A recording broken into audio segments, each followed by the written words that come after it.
Didier Besset, vous êtes le président de la FFSE, Fédération Française du Sport en Entreprise, un organisme agréé par le ministère chargé des sports qui pousse à la pratique d'activités physiques et sportives dans les entreprises depuis 2003. Dans le but, vous dites d'être un outil de développement de la culture d'entreprise et du lien émotionnel entre le salarié et son entreprise. Alors, sans sport, peu de communion entre les employés? C'est évident depuis longtemps. Ça a été prouvé depuis peu. Ouais. Par le biais d'études extrêmement sérieuses qui sont d'abord venues du Canada notamment, ou des pays scandinaves. Oui. Et maintenant, il est clairement établi qu'une entreprise qui favorise la pratique sportive, hein, j'entends bien sûr. parler à la fois de sport et d'activité physique, Oui. gagne à tous les niveaux. D'accord. C'est vraiment une opération gagnant-gagnant, aussi bien pour l'entreprise, pour sa productivité, je crois il faut savoir le dire, et pour le bien-être du salarié. Comment vous intégrez et collaborez avec des entreprises pour créer des programmes pour chacune? On s'attache à faire une proposition à tous les collaborateurs, y compris aux cadres dirigeants, dans des voies qui sont quelquefois la compétition. D'accord. Mais comment? Alors ça veut dire que par exemple, mon entreprise, on se dit on a envie de faire du sport en entreprise, on vous contacte, et comment ça se passe? Alors vous nous contactez et on a des coachs qui viennent d'horizons divers. On travaille d'ailleurs beaucoup avec la Fédération Française d'athlétisme sur ces sujets. Et on opère un cours qui va proposer un programme, qui va faire un certain nombre de mesures et qui permettent justement à ses collaborateurs de s'entraîner, d'être conseillés sur le matériel aussi. Mais c'est vous qui conseillez le sport, le type de sport que l'entreprise doit pratiquer, ou on leur fait des tests? On peut orienter, mais je crois qu'il faut vraiment présenter le sport qui attire les employés ou le chef d'entreprise, suivant le cas, dans leur pratique. Parce que imposer le football d'un côté, ou la course à pied, ou le pilates, ou le yoga, peu importe, je crois que ça n'a pas de sens. Suivant les entreprises, il y a des sports dominants. Ce qui est important, c'est de bouger. Ce qu'on constate aussi, c'est que les gens maintenant aiment faire de plus en plus de choses. Vous travaillez uniquement avec les entreprises côté CAC 40 ou tout type d'entreprise? Non, tout type d'entreprise. Historiquement, on a plus de grosses entreprises parce qu'elles sont organisées elles-mêmes, elles ont des structures internes, on a des correspondants. Mais on travaille aussi avec les PME, TPE évidemment.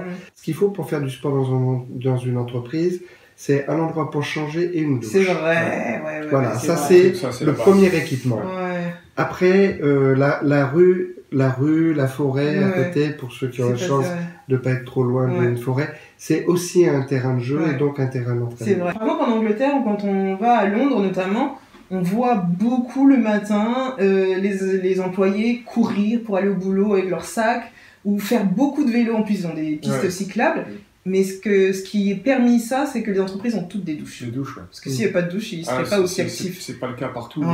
Ou souvent aussi, dans certaines entreprises, tu vas avoir une seule douche. Une seule douche. Donc si tu as 25 personnes, 30 personnes, comme disait Didier, vous allez en forêt, il y a 30 personnes pour aller courir, mais derrière avec une douche, ça semble compliqué quand même. Le midi, entre midi et 2 pour aller déjeuner derrière, c'est compliqué. Délicat. Vous organisez du 23 au 27 mai à la Baule la seconde édition des Jeux mondiaux du sport d'entreprise avec 6000 salariés de 50 pays. Ça a l'air costaud le nombre de participants comme ça. Comment vous est venue l'idée du concept fou de ces Jeux mondiaux?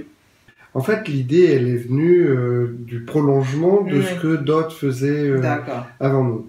Simplement, la Fédération mondiale du sport d'entreprise n'existait pas il y a encore 4 ans.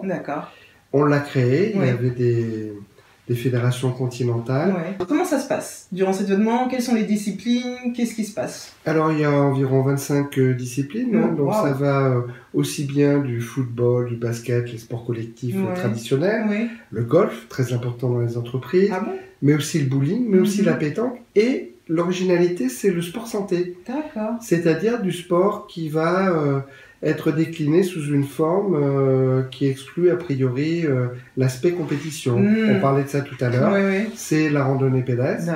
C'est de l'aquagym, du pilates, du yoga, du fitness d'une manière générale, mais c'est aussi la marche nordique. Et puis c'est de la voile, il y a vraiment tous ces sports qui sont pratiqués pendant 4 jours. Et il y a un public, comment ça se passe Alors en général le public, c'est les autres employés qui font rien. Les amis, ce sont les amis ou les conjoints. Oui, la famille. Ou la famille, et d'une manière générale, non, on peut pas dire qu'il y ait énormément de public. Ouais, d'accord. Comment les entreprises peuvent s'inscrire à ces compétitions? On peut tous s'inscrire? Alors, on peut tous s'inscrire. Il suffit quand on est français, il suffit d'être membre de la Fédération française du sport d'entreprise. Et donc, mais ça c'est très simple. D'accord. C'est vraiment très très simple. C'est comme une licence. Et c'est l'équivalent d'une licence. Voilà. C'est pas l'équivalent, c'est une licence, puisque on dépend du code du sport et il est prévu par le code du sport que toute fédération, qui organise du sport doit délivrer une licence à ses adhérents, en quelque sorte. Et j'imagine que vous vous entraînez, quand même. Si vous conseillez, vous vous entraînez? On s'entraîne, évidemment. Qu'est-ce que vous faites? J'espère bien. Qu'est-ce que vous faites, personnellement? Alors, personnellement, personnellement, moi, ce que je fais en termes de sport, j'en ai tellement fait que j'ai un peu d'avance sur d'autres.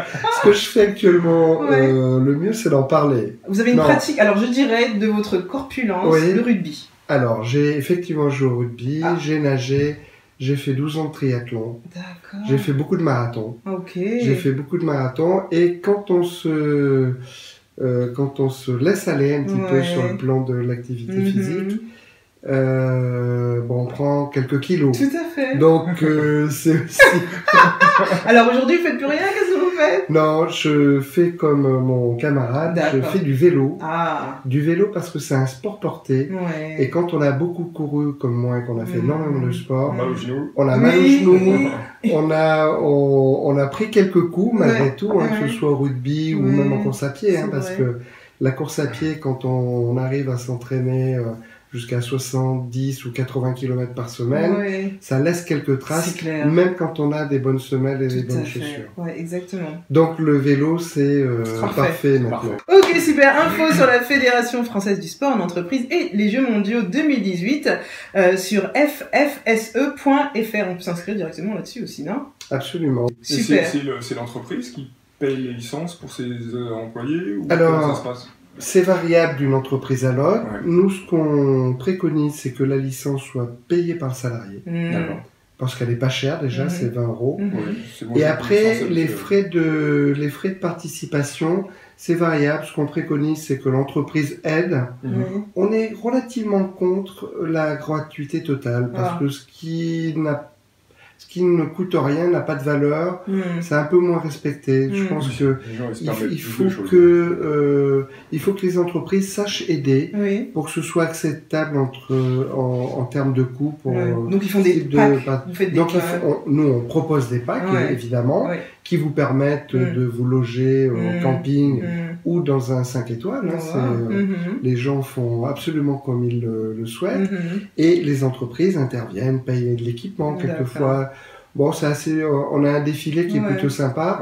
Là, en l'occurrence, ce sera sur la merveilleuse plage de la Baule. Donc voilà, donc c'est le défilé avec les salariés sont habillés tous pareils. Il y a une ouverture et tout. Oui, bien sûr, c'est une ouverture.